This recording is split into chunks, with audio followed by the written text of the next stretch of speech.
And Killian's going to join us in exactly 2 hours. And, Ann took a leadership role yesterday that might make the Giants jealous.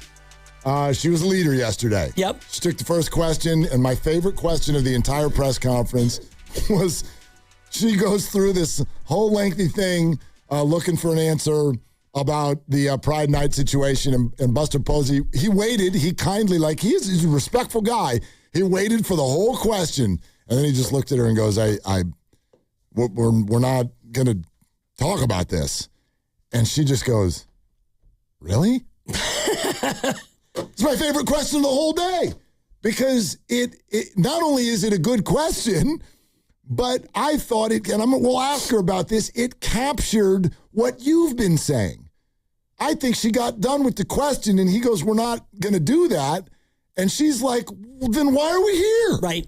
Really? You're really not going to answer it? And he's like, really? We're really not going to answer it. Okay. I'm imagining Mike Dunleavy last night after they make the pick, and tell me about Yaxel Lendeborg at 11. We're not going to answer draft questions. Really? Good. Yeah, we're just not going to answer draft questions tonight. If you want to ask me about, my playing career or my dad's playing career or, where I park my car at the facility, yeah, but we're not going to answer draft questions. You know what I was hoping for from Dunleavy last night. I really wanted him to go Valkyries. I was begging, especially after a little argument in the war room. I'll tell you what, guys, I'd love to talk to you about Yaxel Lendeborg, but I just had a fight with Joe Lacob, and I'm exhausted. Yeah. And I just, I don't think I've got it in me to talk about this. Second round's tomorrow. How about if we just do it then? Can I go get some sleep? Yeah. Boy, that was what I was hoping for. The pre-draft run-up just wore me out. Didn't get it. No. Didn't get it. But I do like that he kind of joked around about the exchange with Joe Lacob, because I don't think it's a big thing. I don't think it's a medium thing.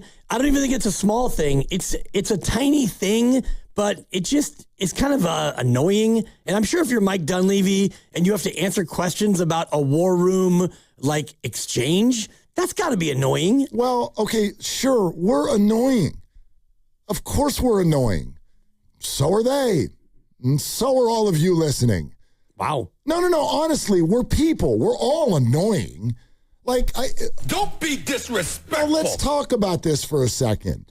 So, I love everybody caping up for all the millionaires and billionaires who are forced to answer questions. Oh, gosh. It must be awful. Awful. For $300 million. For $300 million. Would you work with us? Because here's what I would love to talk to our listeners about today. Honestly. Because this is broader than what happened in the Giants dugout yesterday or what happened in the Warriors war room. 888-957-9570. Can we talk about this phrase that Rafi apparently used because it was his translator who said it, but I'm going to trust that this was the phrase that Rafi used when he accused the media of always, quote, blowing things out of proportion.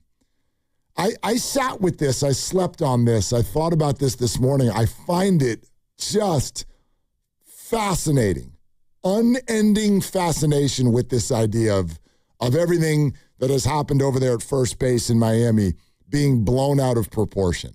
Makes me want to ask a Giant or a Warrior or anybody involved, do you think that the entire picture of what you do for a living is blown out of proportion? How about that? Right. What about how much we care about the outcome of your games? What about how much we care about your BABIP and your WAR? And when you swing through 95-mile-an-hour fastballs right down the middle of the plate, and we lose our minds out of frustration because we want you to so badly represent our city and win. Yet, most of us have never met you. Most of us never will. The closest we can get to you is maybe about 35 yards from you if we've got a great ticket that we've got to use our hard-earned money to buy. But we cry. We cry when they win. We show up at parades 1 million strong. We care about this at such an unbelievably internal way. Do you think that that is blown out of proportion? What is it about your gift, Rafi, that's actually worth $300 million? And do you on some level go to bed at night and think, that kind of blown out of proportion? Right. The ability to hit a round hurled object with a piece of wood, and that's worth $300 million. And you've got teachers in Oakland Unified School District who are grinding through 180 school days, and they're getting paid $51,000 and having to put up with a lot more than just, there's a two-seamer in my hands and I couldn't get to it. Oh, well, check my paycheck. Yeah, I got, there's another $174,000. Cha-ching. Yeah, blown out of proportion. Like, think about it. So it's 6:45 tonight. This is, and I am not diminishing the efforts and the talent that is elite when it comes to sport or, quite frankly, anything else. But that's the job. The job is for you. They'll probably get to the ballpark shortly. They've got a lot of work to do. There's a lot of working out. There's a lot of practice. There's all the things that go into the moment. And then this whole city, probably about 40,000 strong in person, thousands and thousands and thousands more tapped in at 6:45 tonight on various platforms, whether it be TV, radio, streaming, or just following along online. Thousands more will be tapped in, and your job is to go up to home plate 4 times and try to hit a ball. And we're so tapped into that some of us will come to work tomorrow morning knowing exactly what you did without even having to look it up because we watched. We're that emotionally attached to what you do in those 4 at-bats. So excuse me if my reaction is, how dare you say that we're blowing your bad moments out of proportion? Because we super duper blow your good ones out of proportion as well. He hit a grand slam in front of my 12-year-old son at a game we attended earlier this year to break a 4-4 tie against the Chicago White Sox. And my son has video of it and didn't stop talking about it for a week. He still references it. Is he blowing it out of proportion? What changed in his life for that grand slam, Rafi? So this is the job. You are lucky enough to be a professional athlete and make more money than any human being could ever imagine. And the reason for that is because we blow all of this out of proportion. Exactly. All of it. So I am not denying your claim. You're right. We're blowing what happened at first base out of proportion.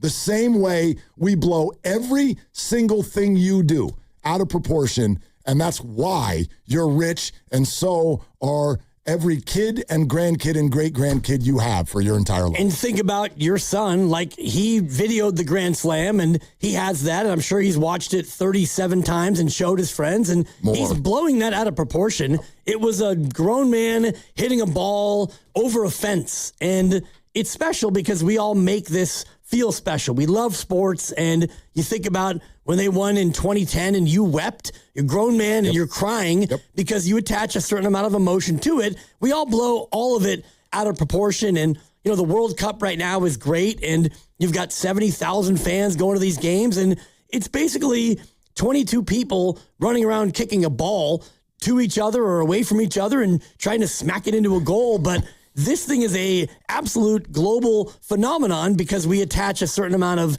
nationalism to it and pride and all the rest of it. It's really blown out of proportion when you think about like general life, but that's the beauty of sports. And so the high points are super high and we blow those out of proportion. So when you have a moment like you did on Sunday, yeah, that gets blown out of proportion, but deal with it because that's what you signed up for, Rafi. There you go. So, that's how I look at this. I know a lot of people are going to come at a media member saying, hey, you should talk to the media more. I'm actually not even saying that. I don't care if Rafi doesn't talk to the media. He hasn't talked to the media for a year. It hasn't stopped me from rooting for him to get hits. I don't care if he talks to the media. I have my opinion about it. It makes you a lesser teammate. That's my opinion about it. It has nothing to do with us. It has nothing to do with whether or not he'll come on the show. It has to do with the fact that you are now kicking those responsibilities to your teammates, and that makes you a lesser teammate. And this has always been Rafi's reputation. Right. So it's fine. But like, if I'm assessing anybody at the job that they do, it'd be no different than anybody in our building. If there was somebody here that just on a daily basis was like, no, I'll let everybody else take care of all the stuff because I don't feel like it. I'm allowed to have the opinion of, okay, like if you're amazing at what you do, we'll deal with that, but that makes you a lesser teammate. Right. And I think it's a completely fair opinion for us to think to ourselves, hey, wouldn't it be better if you just worked with everyone? Because what I really don't like about this is we're making it sound like, and this is when the Devers of the world, Durant suffered from this sometimes, I just want a ball. Well, unfortunately, that's not the whole picture. That's not what we're all doing here. Because if you just want a ball, okay, then we get the $50 million a year back. Right. And here's your ball, and here's a court, and you can play there all day. Right. All you want. But if you want to do this, then there are many different aspects of this. This is what Steve Kerr spoke to the assembled crowd about at our knockout tournament this year, where Steve Kerr was kind enough, for no freaking reason, right, to come meet all of you winners out on the court. And one of the things he talked about was how he explains to his players, this is the NBA. This is the whole picture. And you can either work with it or work against it. You want to work against it, you're going to be annoyed most of the time, and you'll probably lose out on some opportunities. If you want to do it that way, yeah, you're allowed to. But that's not the best way to do it. No, especially when something goes bad. The best way to do it, and all he would have had to do was stand in front of his locker and say, not my best moment, got caught up. There was a misunderstanding. I thought he was pulling me because of the hamstring. And yeah, I regret showing up Jonah Cox like that. And, you know, I probably didn't handle it in the best way, but darn it, come Tuesday, I'm going to strive to be better. And I'm going to use this as a learning moment. Had he done that, come Monday, we would have talked about it, but we also would have said, yeah, Rafi, you don't talk a lot, but you just stepped up and you wore it.